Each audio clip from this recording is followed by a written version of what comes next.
Hello friends, Jatin competition class में आपका स्वागत है। आपका मोस्ट वेलकम है। फ्रेंड्स, आज मैं आपको राजस्थान जीके के इस टॉपिक में राजस्थान की जलवायु से संबंधित है महत्वपूर्ण प्रश्न कराने के लिए जा रही हूँ। फ्रेंड्स, आप मेरे वीडियो को ध्यान से देखिएगा और यदि आपको मेरा ये वीडियो पसंद आता है तो इसे ज़्यादा से ज़्यादा फ्रेंड्स के पास शेयर करिएगा। पहला हमारा प्रश्न है, कोपेन द्वारा जो प्रस्तुत जलवायु प्रदेश थे उनमें से कौन सा सम्मिलित नहीं है। तो जो कोपेन थे, इन्होंने राजस्थान की जलवायु को 4 भागों में बांटा था।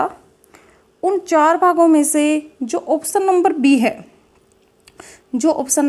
बी है यानी CWG, जो उत्तरी राजस्थान से इन्होंने सम्मिलित किया है, ये यहाँ सम्मिलित नहीं है क्योंकि ये जो CWG है वो राजस्थान के दक्षिणी भाग से ये संबंधित है।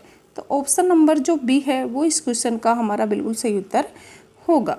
नेक्स्ट क्वेश्चन की तरफ चलते हैं। 2 नंबर का एक क्वेश्चन हमारा कि मावठ जिससे होती है वो क्या है, यानी राजस्थान में मावठ का कारण क्या है। वेरी मोस्ट इम्पोर्टेंट पर्सन है। मैं आपको इसके बारे में बताने से पहले एक और तथ्य यहाँ स्पष्ट कर देना चाहती हूँ फ्रेंड्स कि ये जो मावठ होती है ये सर्दियों में होती है, यानी हमारे यहाँ सर्दियों में होने वाली जो वर्षा होती है उसको मावठ के नाम से जाना जाता है। और सर्दियों में जो फसल होती है जिसको हम रबी की फसल बोलते हैं, उस रबी की फसल के लिए मावठ है ये विशेष लाभकारी है। और इस मावठ होने का जो कारण है उसको याद रखना है आपको फ्रेंड्स, वो पश्चिमी विक्षोभ है। क्या है हमारा? पश्चिमी विक्षोभ है, जो इस क्वेश्चन के ए ऑप्शन में हमें दिखाई दे रहा है। नेक्स्ट क्वेश्चन की ओर चलते हैं फ्रेंड्स। हम ये ध्यान रखिएगा इसमें कि जो भूमध्य सागरीय चक्रवात है अर्थात जो पश्चिमी विक्षोभ है उसके कारण शीत ऋतु में होने वाली वर्षा को स्थानीय भाषा में मावठ कहते हैं। इससे उत्तरी पूर्वी राजस्थान के 10 से 20 सेंटीमीटर वर्षा होती है।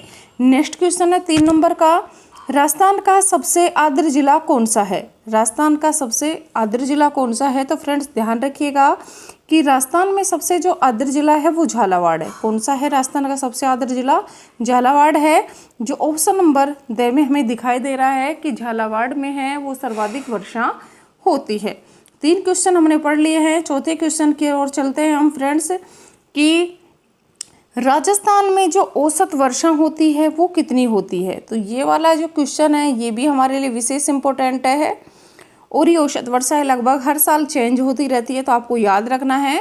वर्तमान में जो राजस्थान में औसत वार्षिक वर्षा होती है फ्रेंड्स वो 57.51 सेमी होती है। यहाँ 57 2 जगह दिया हुआ है, लेकिन आपको यहाँ कंफ्यूज नहीं होना है क्योंकि 2020 के जो आंकड़े हैं उसके अनुसार राजस्थान में जो वर्षा का औसत था वो 57.51 सेमी था, जिसे हम 58 सेमी भी लिख सकते हैं। तो ऑप्शन नंबर सी है वो इस क्वेश्चन का हमारा बिल्कुल सही उत्तर होगा।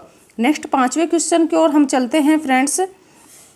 5वां क्वेश्चन है, राजस्थान को कितने जलवायु भागों में बांटा गया है। तो याद रखना है फ्रेंड्स, अगर कोपेनहेगन का पूछ लिया जाए तो हमें 4 करना है, लेकिन यहाँ सीधा प्रश्न पूछा है कि राजस्थान को जलवायु की दृष्टि से कितने भागों में बांटा गया है, तो 5 आ जाएगा, जो हमें ऑप्शन नंबर 1 में हमें यहाँ दिखाई दे रहा है। और एक चीज़ ध्यान रखिएगा कि राजस्थान को ये जो 5 भागों में बांटा गया है उसका आधार 2 चीज़ों को रखा गया है। एक तो है तापमान और दूसरा है क्या है?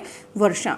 अर्थात तापमान और वर्षा के आधार पर राजस्थान को 5 जलवायु प्रदेशों में बांटा गया है। अब वो जलवायु प्रदेश 5 वो कौन कौन से हैं देखिए। 1 नंबर पे आता है हमारा शुष्क जलवायु प्रदेश, 2 नंबर पे आता है हमारा अर्ध शुष्क जलवायु प्रदेश, 3 नंबर पे आता है हमारा उपाद्र जलवायु प्रदेश, 4 नंबर पे आता है हमारा आर्द्र जलवायु प्रदेश और 5 नंबर पे आता है हमारा अति आर्द्र जलवायु प्रदेश। नेक्स्ट क्वेश्चन की ओर चलते हैं। 5 क्वेश्चन फ्रेंड्स हमने पढ़ लिए हैं। 6ठा प्रश्न है, राजस्थान में शीतकालीन वर्षा का क्या कारण है। तो अभी हम थोड़ी देर पहले भी पढ़ रहे थे कि राजस्थान में जो सर्दियों में होने वाली वर्षा होती है उसको मावठ कहा जाता है। और ये जो बारिश थी सर्दियों वाली वो पश्चिमी विक्षोभों से होती थी, जिसे भूमध्य सागरीय चक्रवात के नाम से भी हम जानते हैं। तो ऑप्शन नंबर 4 या ऑप्शन नंबर द है वो इस क्वेश्चन का बिल्कुल सही उत्तर होगा। नेक्स्ट क्वेश्चन की ओर चलते हैं। 7वें नंबर के क्वेश्चन की ओर आया हुआ प्रश्न है, थोड़ी देर पहले हमने इसके बारे में पढ़ा भी था कि कोपेन के जलवायु प्रदेश में वर्गीकरण का क्या आधार था। देखो अभी हमने राजस्थान में जलवायु का पढ़ा था जो तो तापमान और वर्षा का था, और ये कोपेन की जलवायु का वर्गीकरण का आधार है। तो यहाँ वर्षा, धरातल और वायुदाब हमें नहीं करना है।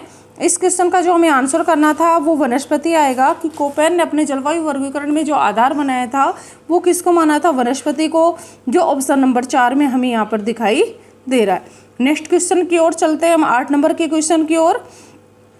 राजस्थान में कौन सी जलवायु नहीं पाई जाती है? वेरी मोस्ट इंपॉर्टेंट पर्सन है और वेरी सिंपल क्वेश्चन है कि राजस्थान में कौन सी जलवायु नहीं पाई जाती है। तो सीधा सा दिखाई दे रहा है ऑप्शन नंबर 1 में कि राजस्थान में ध्रुवीय जलवायु नहीं पाई जाती है, क्योंकि ये जो ध्रुवीय जलवायु है ध्रुवीय प्रदेशों में पाई जाती है और राजस्थान में ध्रुवीय प्रदेशों का कहीं दूर दूर तक कोई भी लेना देना नहीं है। नेक्स्ट क्वेश्चन है 9 नंबर का क्वेश्चन है, लू के संदर्भ में कौन सा कथन सही नहीं है? यानी जो लू चलती है राजस्थान में गर्मियों में, उस लू के संदर्भ में पूछा है कि कौन सा कथन सही नहीं है। देखिए ए नंबर पे है, ग्रीष्म ऋतु में प्रचंड शुष्क गर्म हवा है, ये बिल्कुल सही है। ये थार के मरुस्थल में चलती है, ये कथन भी हमारा सही है। इसकी जो गति होती है सामान्यतः 70 से 80 किलोमीटर होती है, ये भी हमारा बिल्कुल सही है।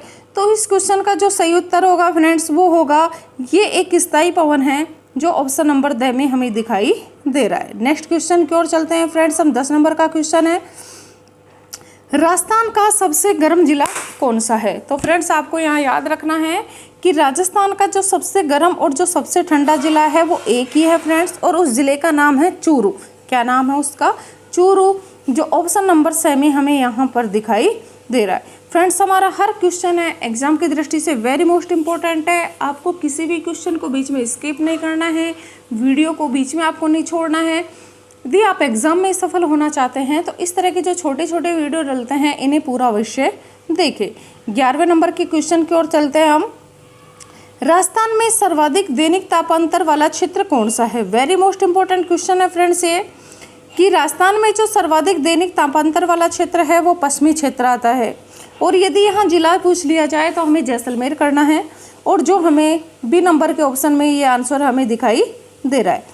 नेक्स्ट चलते हैं 12वें क्वेश्चन की तरफ हम, कि राजस्थान का सर्वाधिक, अभी जिसकी हम बात कर रहे थे वही क्वेश्चन हमारे 12 नंबर पे आ गया है, जिला, कि राजस्थान में सर्वाधिक जो दैनिक तापांतरण वाला जिला है वो फ्रेंड्स कौन सा है? जैसलमेर, जो यहाँ 6 नंबर के ऑप्शन में हमें दिखाई दे रहा है। 13वां नंबर का क्वेश्चन स्क्रीन पे आपके सामने आ गया है, राजस्थान में सर्वाधिक वर्षा वाला जिला कौन सा है? रिपीट हो गया है क्वेश्चन, मैंने आपको थोड़ी देर पहले भी बताया था कि राजस्थान में सर्वाधिक वर्षा वाला जो जिला था वो था झालावाड़, और राजस्थान में जो न्यूनतम वर्षा वाला जिला था वो था जैसलमेर, जो पश्चिमी राजस्थान में आता है। 14वें नंबर का क्वेश्चन आपके सामने स्क्रीन पे है, राजस्थान में मावट कहाँ पर होती है? रिपीट क्वेश्चन है।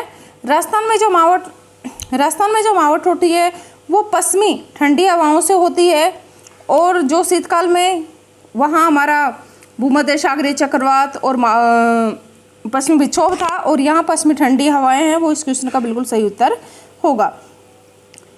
जो व्याख्या है इस क्वेश्चन में, इससे भी हम क्वेश्चन को और अच्छे से समझ सकते हैं कि शीतकाल में राजस्थान सहित उत्तर भारत में होने वाली वर्षा को मावट कहा जाता है, और मावट का जो मुख्य स्रोत है भूमध्य सागर से आने वाले शीतोष्ण कटिबंधीय चक्रवात है, जो पछुआ पवने और धरातल के ऊपर सौरमंडल से चलने वाली जेट हवाओं के प्रभाव के माध्यम से मध्य एशिया में चलकर राजस्थान, पंजाब और हरियाणा, दिल्ली और यूपी को कुछ भागों में वर्षा करते हैं। नेक्स्ट आगे बढ़ते हैं हम अगले क्वेश्चन की ओर। 15वां क्वेश्चन है, घुमा फिरा क्या रहा है? इसका मतलब है कि ये वेरी मोस्ट इंपॉर्टेंट है। अब देखो यहाँ भूमध्य रेखीय चक्रवात है, जबकि हमें करना क्या था? भूमध्य सागरीय चक्रवात। तो इस क्वेश्चन में भी यहाँ आपको कंफ्यूज नहीं होना है। राजस्थान में मावट होती है, तो मैंने आपको भूमध्य रेखीय नहीं बताया था, मैंने आपको भूमध्य सागरीय चक्रवात बताया था। तो यहाँ पर इस क्वेश्चन का जो आंसर होगा फ्रेंड्स वो आपको भूमध्य सागरीय चक्रवात मत कर देना आप, यहाँ इस क्वेश्चन का जो उत्तर होगा वो शीतोष्ण चक्रवात होगा, जो बे नंबर के ऑप्शन में यहाँ अपने को दिखाई दे रहा है। नेक्स्ट आगे चलते हैं 16वें क्वेश्चन की ओर, कि राजस्थान में मावट का आगमन कब होता है? तो मैंने आपको थोड़ी देर पहले बताया था कि मावट है ये सर्दियों से संबंधित है और दिसंबर के बाद में होती है ये। तो आपको याद रखना है कि ये मावट है वो दिसंबर और जनवरी में होती है, अर्थात सर्दियों में होती है। और ये सर्दियों में होने वाली जो फसल है जिसको हम रबी की फसल कहते हैं, उस रबी की फसल के लिए ये वरदान है। रबी की फसल के लिए इसको सुनहरी बूंदों के रूप में भी जाना जाता है। उसके बाद देख अगला क्वेश्चन देखो, इसकी व्याख्या है ऊपर वाले क्वेश्चन की। 22 दिसंबर को सूर्य मकर रेखा पर लंबवत चमकता है और इस स्थिति के बाद दिसंबर जनवरी में उत्तर भारत में मावठ का आगमन होता है। देखो मावठ वाला क्वेश्चन वेरी मोस्ट इंपॉर्टेंट है, इसीलिए घूम घूम कर वो दोबारा से आ रहा है। मावठ से सर्वाधिक फायदा और सर्वाधिक नुकसान किसको होता है? तो फ्रेंड्स आपको ध्यान रखना है कि इसमें हमें लेना है क्या, फ़ायदा और नुकसान वाली बात। तो पहले तो फ़ायदा वाली बात करेंगे और उसके बाद नुकसान वाली बात करेंगे। तो फ़ायदा तो किसको होगा फ्रेंड्स? गेहूं की फसल को। किसको होगा? गेहूं की फसल को। और नुकसान किसको होता है फ्रेंड्स? धनिया को। तो यहाँ आप सीधा फ़ायदा और नुकसान में कोई और फसल मत ले लेना। फ़ायदे में तो करना है गेहूं और नुकसान में करना है आपको धनिया, क्योंकि गेहूं को तो इससे लाभ होगा, अच्छी फसल पकेगी, और धनिया है वो मावठ से नष्ट हो जाता है। इसलिए ऑप्शन नंबर जो द है वो इस क्वेश्चन का हमारा सही उत्तर हो। अगले क्वेश्चन की ओर चलते हैं फ्रेंड्स। राजस्थान में होने वाली जो मावठ है उसके बारे में असत्य कथन क्या है? देखो रबी की फसल के लिए वरदान है, बिल्कुल सही है। भूमध्य सागरीय धाराओं से आगमन होता है, सही है। भारत में इसका प्रभाव उत्तर और पश्चिम में होता है, ये भी सही है। अब जो डी नंबर पे ऑप्शन हमारा द नंबर पे वो कथन बिल्कुल गलत है कि मावठ के साथ मूसलाधार वर्षा है, वो नहीं होती है। मावठ के साथ बहुत कम वर्षा होती है और जो उत्तर और पश्चिम भागों में इसका प्रभाव दिखाई देता है। Next question 19वां। राजस्थान को दो भागों में बांटने वाली स्तंभ वर्षा रेखा कौन सी है? तो ये क्वेश्चन भी हमारे एग्जाम की दृष्टि से वेरी मोस्ट इंपॉर्टेंट है कि राजस्थान को दो बराबर भागों में बांटने वाली जो स्तंभ वर्षा रेखा है वो 50 सेमी वर्षा रेखा है, जो लगभग अरावली पर्वतमाला के समानांतर है। और अरावली पर्वतमाला राजस्थान के लगभग मध्य से गुजरती है। मध्य से मतलब है कि वो दक्षिणी पश्चिम से शुरू होती है और उत्तर पूर्व की ओर वो चली जाती है। और एक क्वेश्चन और देखो जो 25 सेमी वाला है, ये क्या है? ये पश्चिमी राजस्थान को दो भागों में बांटती है, यानी पश्चिमी राजस्थान को वर्षा की दृष्टि से दो भागों में बांटने वाली सीमा रेखा कौन सी है? 25 सेमी। और जो राजस्थान है, पूरा राजस्थान है, उसको दो भागों में बांटने वाली वर्षा रेखा का क्या नाम है? 50 सेमी। तो यहाँ पर हमारा जो ए नंबर का ऑप्शन है वो इस क्वेश्चन का बिल्कुल सही उत्तर होगा। नेक्स्ट 20वें क्वेश्चन की ओर चलते हैं, वेरी मोस्ट इंपॉर्टेंट है। मानसून शब्द किस भाषा का है? ये पर्सन है जब जलवायु वाला टॉपिक पढ़ते हैं तो मानसून वाला क्वेश्चन लगभग हर बार पूछा जाता है। ये मानसून शब्द है, बताती हूँ आपको। इस भाषा की जो उत्पत्ति है वो अरबी भाषा के एक शब्द से हुई है। कौन सी भाषा के शब्द से हुई है? अरबी भाषा का एक शब्द है फ्रेंड्स, और उस अरबी भाषा का शब्द का नाम है मौसम। क्या नाम है उसका? मौसम। तो जो मानसून है वो अरबी भाषा का एक शब्द है, और उत्पत्ति से संबंधित पूछ लिया जाए तो जो शब्द है मौसम, उससे मानसून शब्द की उत्पत्ति हुई है। तो यहाँ पर इस क्वेश्चन का जो सही उत्तर होगा वो हमारा अरबी भाषा होगा। फ्रेंड्स मैंने आपको इस छोटे से वीडियो में जलवायु से संबंधित है 20 इंपॉर्टेंट पर्सन कराए हैं जो आने वाले कंपटीशन एग्जाम की दृष्टि से वेरी मोस्ट इंपॉर्टेंट है।